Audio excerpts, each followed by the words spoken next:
The year was 1944. The war had turned against Germany.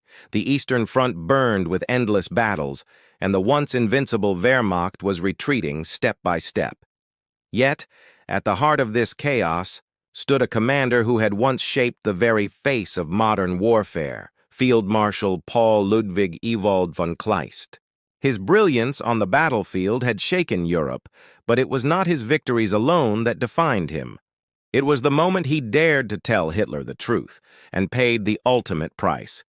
Born into a proud Prussian military family in 1881, Kleist was raised in traditions of honor and duty.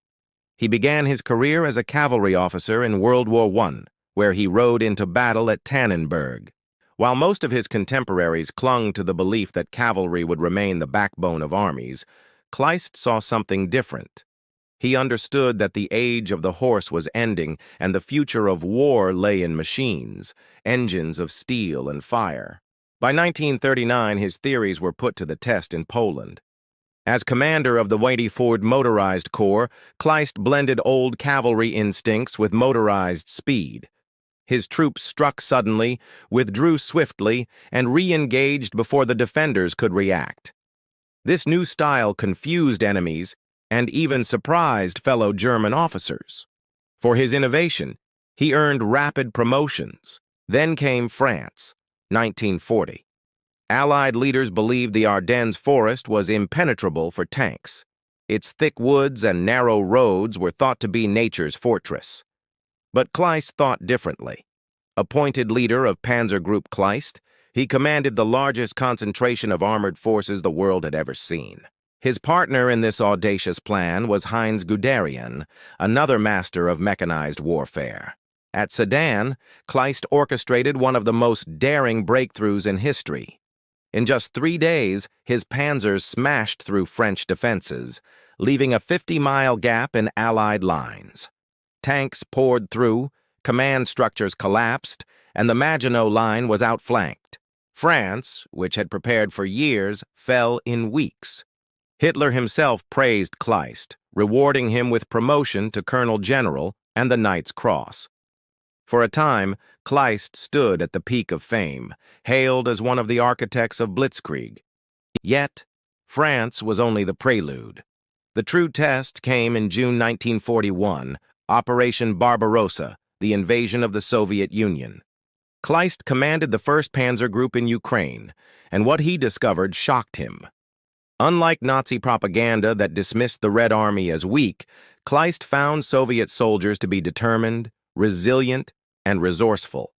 His reports to high command told a story few dared to admit. He called Soviet troops first-rate fighters with extraordinary endurance. He praised the T-34 tank as the finest in the world, noting its superior armor and firepower. Even Soviet rifles and artillery impressed him.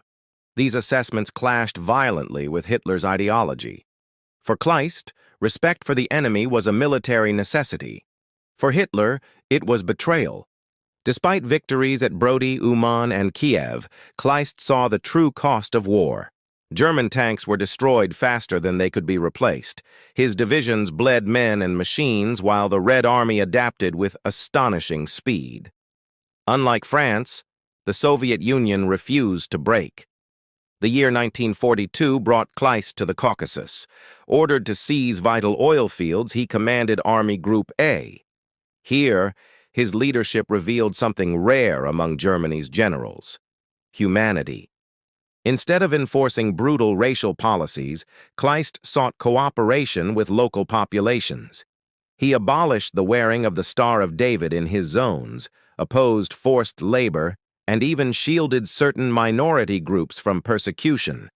By doing so, he saved thousands of lives, angering SS officials and Nazi administrators. His actions placed him on a collision course not just with Hitler, but with the entire Nazi system. The gamble in the Caucasus failed. Soviet defenses stiffened, resources stretched thin, and by 1943, the German retreat began. Then came 1944, the year that would end Kleist's career forever. The Soviet Dnieper-Carpathian offensive crushed German positions in Ukraine. Hitler ordered his armies to stand firm, regardless of losses. But Kleist knew better. To him, retreat was the only way to save his men from annihilation. Against direct orders, he withdrew forces from exposed positions. To Hitler, this was unforgivable. On March 30th, 1944, Kleist was dismissed, replaced by a more compliant commander. From one of Germany's most trusted field marshals, Kleist became a discarded officer, his loyalty questioned, his judgment condemned. His war was over, but his trials were only beginning. The collapse of the Third Reich in the spring of 1945 marked the end of an era for many of Germany's highest-ranking officers. For Paul von Kleist, the once celebrated architect of blitzkrieg, it was not just the end of a war. It was the beginning of a long ordeal that would test his endurance far more than the battlefield ever had. When American troops of the 26th Infantry Division captured him near Mitterfels in Bavaria, Kleist was already a shadow of the confident field marshal who had once commanded entire armies across Europe. His fate, unlike that of many of his peers, would not be decided in the West, but in the courts and prisons of nations his forces had once invaded. At first, his capture seemed almost routine. The Allies interrogated him, reviewed his reports, and summoned him to testify during the Nuremberg trials. Kleist's testimony provided a unique glimpse into the German military leadership. He confirmed that the bombing of Belgrade in 1941 had been ordered by Hitler himself as an act of revenge, not military necessity. That single statement was enough to ensure that his role in the war would not be forgotten. But it also sealed his destiny. By openly attributing the attack to Hitler's personal anger, he distanced himself from the political motives of the regime. But prosecutors saw in him a valuable symbol, a field marshal who could be held responsible for Germany's destruction in the Balkans. In September 1946, Kleist was extradited to Yugoslavia, making him the highest-ranking Wehrmacht officer to stand trial there. The proceedings were swift and harsh.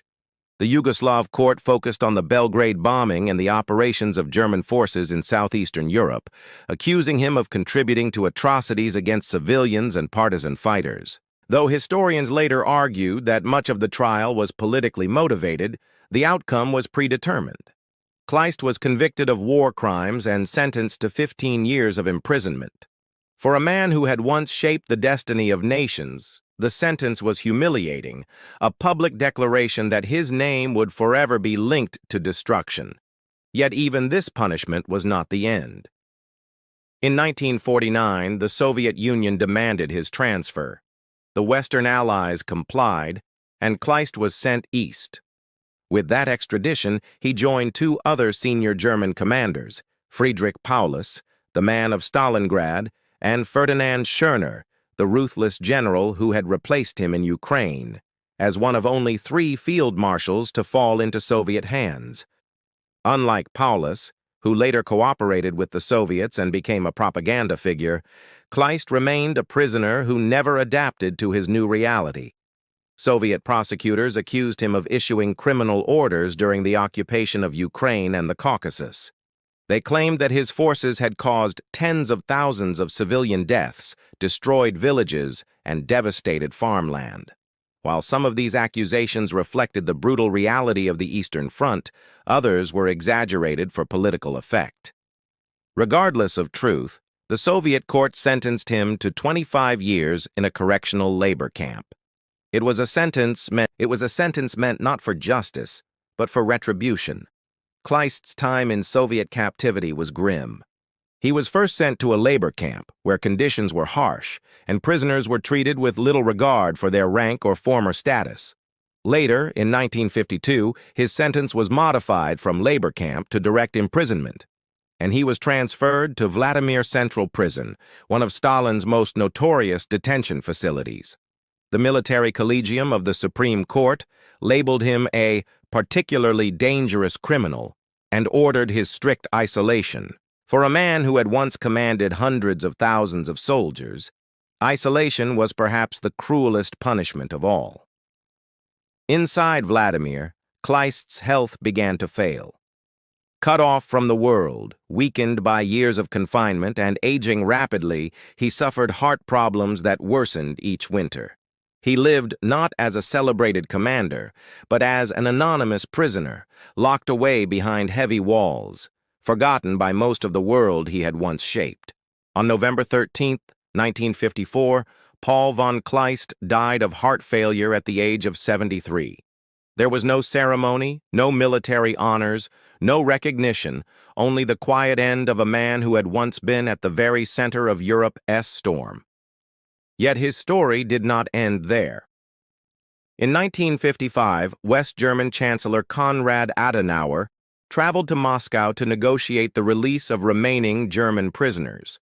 As part of that agreement, the Soviet Union returned the remains of several officers, including Kleist's, to Germany. It was a symbolic gesture, part of the wider political thaw, but it meant that even in death, Kleist's name remained tied to the politics of nations. Kleist's legacy is one of contradictions. On one hand, he was undeniably one of the most brilliant operational commanders of World War II. His leadership in France shortened the campaign dramatically and redefined modern warfare. His appreciation of Soviet capabilities showed an honesty and pragmatism absent in much of the Nazi high command. His more humane policies in the Caucasus, though limited, demonstrated a willingness to resist ideological brutality in favor of pragmatism and cooperation. For these reasons, some historians have called him one of the few German commanders who tried in small ways to mitigate the horrors of the regime he served.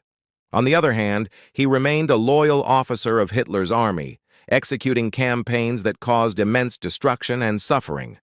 His innovations in mechanized warfare made possible the rapid victories of the early war years, but also the devastating encirclements that left hundreds of thousands of enemy soldiers dead or captured.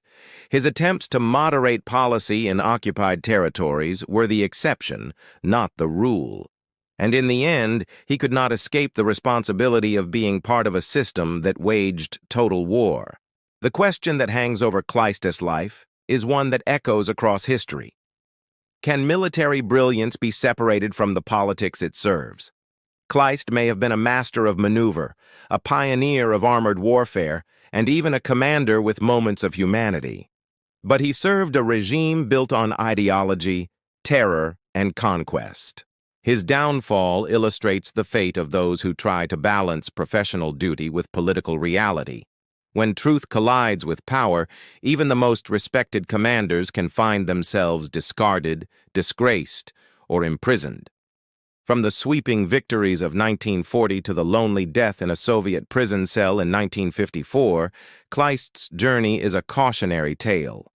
It shows how innovation can change the battlefield, but cannot protect a commander from the weight of politics. It reveals that honesty, however necessary, can become the most dangerous weapon in a dictatorship. And it reminds us that history does not judge solely by victories won, but by the choices made in moments of moral conflict. For today's audience, Kleist's story resonates as more than just a biography. It is a reminder that leadership requires not only skill, but courage. The courage to speak truth even when it brings ruin, and the courage to act with humanity even in the darkest of times. His life forces us to ask ourselves, when faced with the choice between obedience and conscience, which path would we take? If you found this journey into the forgotten chapters of World War II compelling, make sure to stay with us. There are countless untold stories of generals, soldiers, and ordinary people whose choices shaped the world we live in today. Don't forget to like, subscribe, and hit the bell icon. Because history is not just about the past, it is about the questions that still matter now.